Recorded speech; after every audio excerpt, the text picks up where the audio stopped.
एक पुरानी कहानी है। पहले टाइम, बहुत सालों पहले हिंदुस्तान में एक राजा हुआ करता था।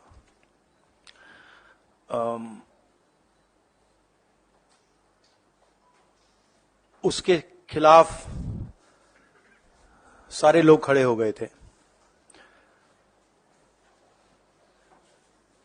पूरी जनता, सारा का सारा ऑपोजिशन उन पर आक्रमण कर रहा था और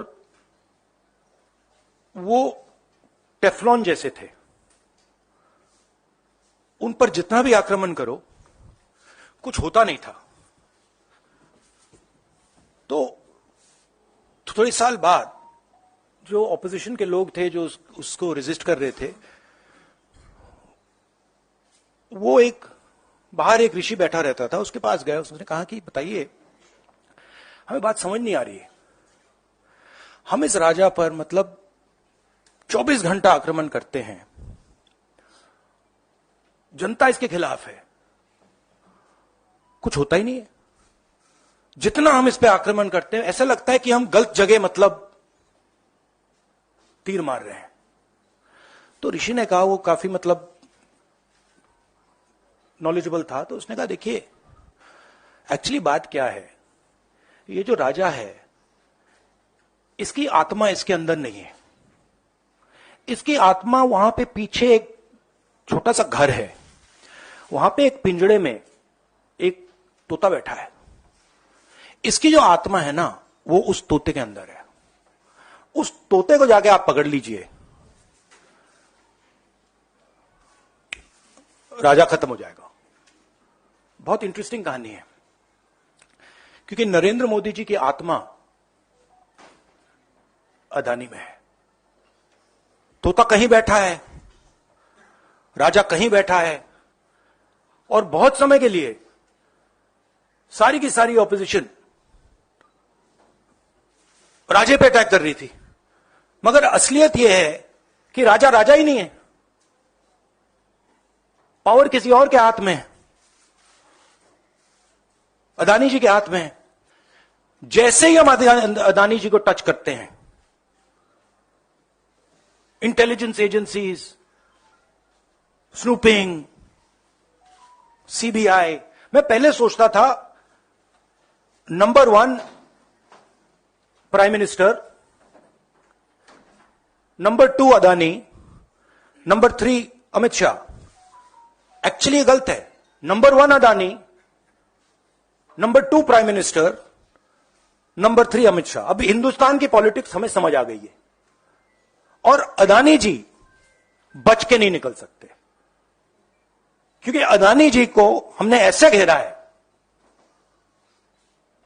तोते को हमने ऐसा पकड़ा है कि वो बच के नहीं निकल सकता है। और इसीलिए सारा का सारा हो रहा है डिस्ट्रैक्शन पॉलिटिक्स, कि देश की निगाह, ऑपोजिशन की निगाह पिंजरे में बैठा हुआ तोते की ओर ना चले जाए। तो हमें काफी क्लैरिटी है। आप देखिए, पूरे ऑपोजिशन के खिलाफ यहां पे एप्पल का नोटिस आता है। मैंने इसको थोड़ा आपके लिए बड़ा करके दिखाया है। देखिए, अच्छी तरह देखिए, ये तोते का काम है, राइट? इसमें लिखा है, Apple believes you are being targeted by state sponsored attackers who are trying to remotely compromise the iPhone associated with your Apple ID. अब ये मेरे ऑफिस में सब लोगों को मिला है, वेणुगोपाल जी को मिला है, कांग्रेस पार्टी में लिस्ट बनी हुई है,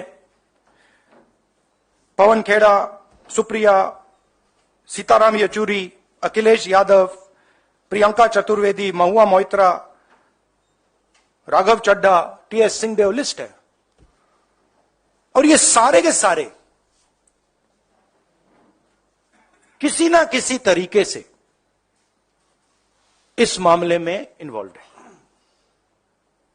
देश के युवाओं को मैं समझाना चाहता हूं, बताना चाहता हूं यहां हो क्या रहा है।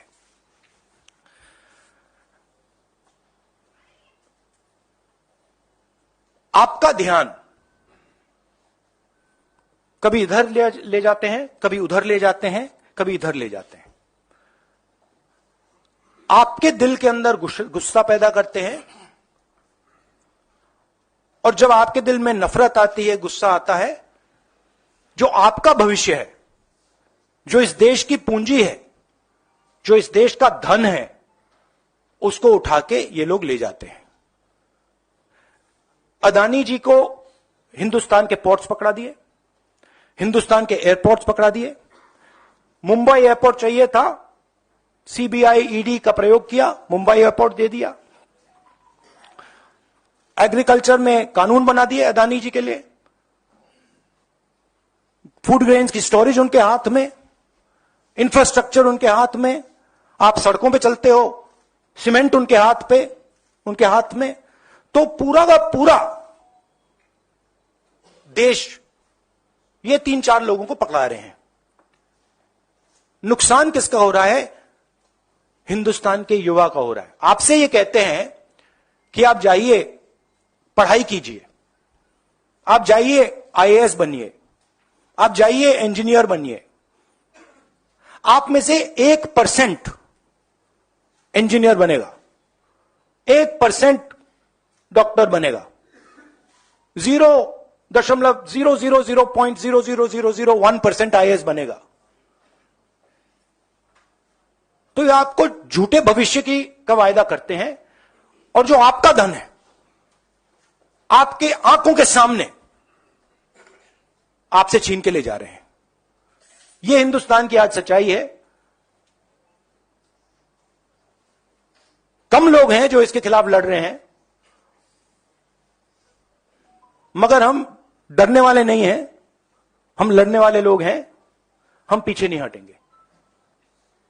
जितनी टैपिंग करनी है कर लो, कोई फर्क नहीं पड़ता, मुझे तो कोई फर्क नहीं पड़ता। अगर आपको मेरा फोन चाहिए मैं दे देता हूं, आपको उठा के ले लो। हिंदुस्तान की जो भविष्य है,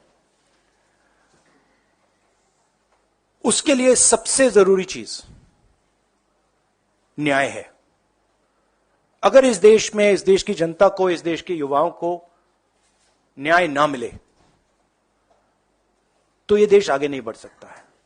और मैंने बहुत बार बोला है, और मैं बोलता रहूंगा, और हम ये काम करके दिखा देंगे कि कास्ट सेंसस के बिना इस देश के युवाओं को न्याय नहीं मिल सकता। और ये पूरा का पूरा डिस्ट्रैक्शन जो हो रहा है, जब अदानी जी पैसा चोरी करते हैं, किससे चोरी करते हैं? देश की आम युवा से चोरी करते हैं, पिछड़ों से चोरी करते हैं, दलितों से चोरी करते हैं, आदिवासियों से चोरी करते हैं।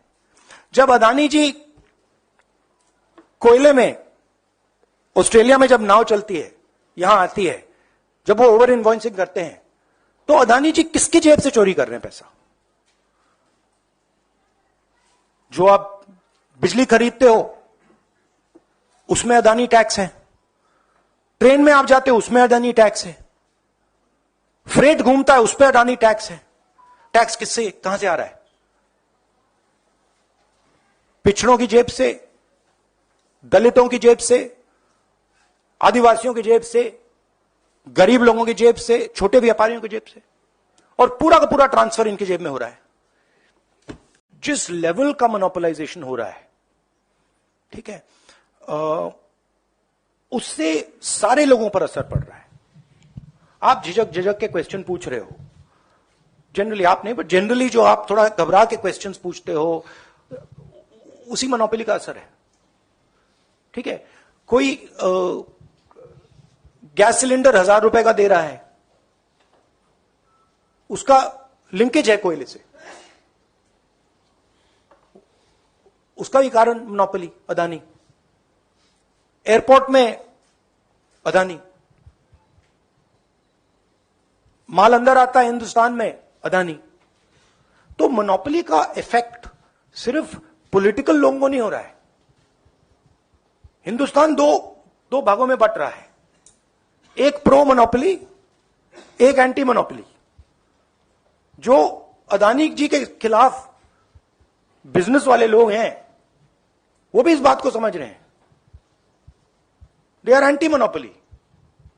तो देश दो पार्ट्स में डिवाइड हो रहा है, pro monopoly, pro Adani control, and anti monopoly, pro people control. ठीक है, उसमें जनरली जो ऑपोजिशन की पोजीशन है, ब्रॉड जो पोजीशन है, वो एंटी मोनोपोली कंट्रोल है।